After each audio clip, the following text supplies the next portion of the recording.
Nerdy gamer lang ako nung high school. Walang popularity, walang GF, walang confidence.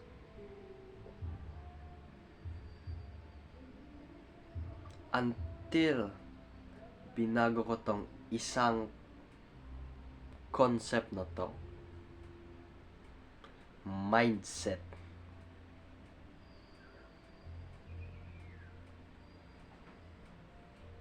Mindset na manalo. Kahit introverted ako. So, paano nga ba? Paano tayo mananalo kung introverted ang ating personality?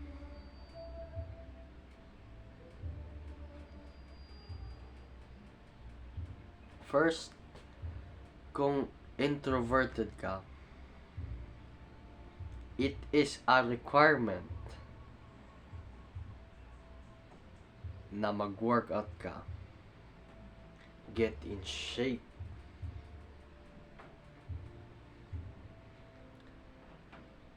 Kasi hindi mo, as an introvert, hindi mo ma-display ang iyong, well, let's say, yung as an introvert, may weakness ka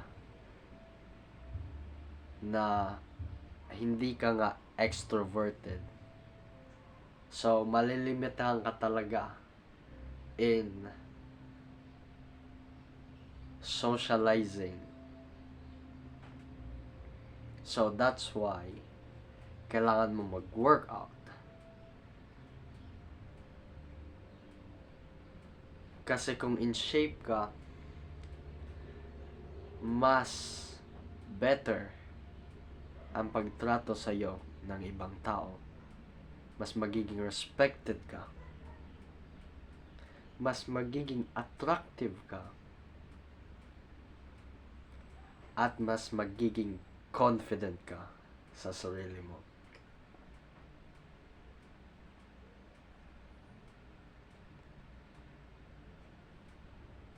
That's why, kung introverted ka naman, you should start working out.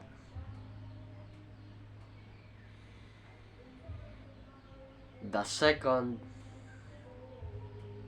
would be, I hate to say it, pero kailangan mo pa din i-improve ang social skills mo. Yes. Social skills. Kahit natatakot ka, you should. Kahit kinakabahan ka, you should. Kasi kahit introverted ka, humans are designed para mag-socialize.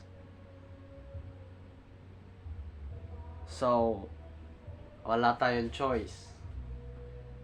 As an introvert, we still need na i-practice ang ating social skills. So, paano? How do we start improving our social skills?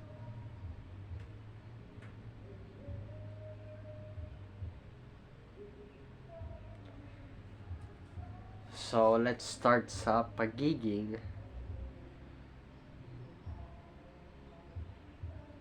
humble first.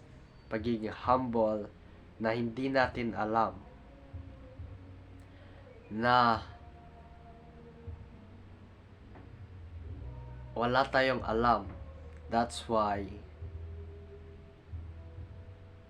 ang pagtingin natin sa introversion is a limitation sa atin. So, ano nga bang sinasabi ko? I mean, kailangan natin ng knowledge on how to improve our social skills, which is my recommendation, this book is life-changing as an introvert. How to Win Friends and Influence People by Dale Carnegie. Itong book na to ay may principles. Kahit introvert ka, this book is good. So, buy this book, How to Win Friends and Influence People by Dale Carnegie. If you want. No, you should buy this book. Kasi kailangan natin, as an introvert nga, kailangan pa din natin improve ang ating social skills. Next one, let's get to the practical side of things. Ano nga bang mga practical exercise or routine? Maybe routine na makaka-improve sa ating social skills. First would be eye contact. Eye contact. I think this is yung pinakamahirap as an introvert kasi nasanay kang maging shy. I don't know. It comes with the personality. Pero kailangan mo tong gawin. You need to do this. Kailangan mo mag-hold ng eye contact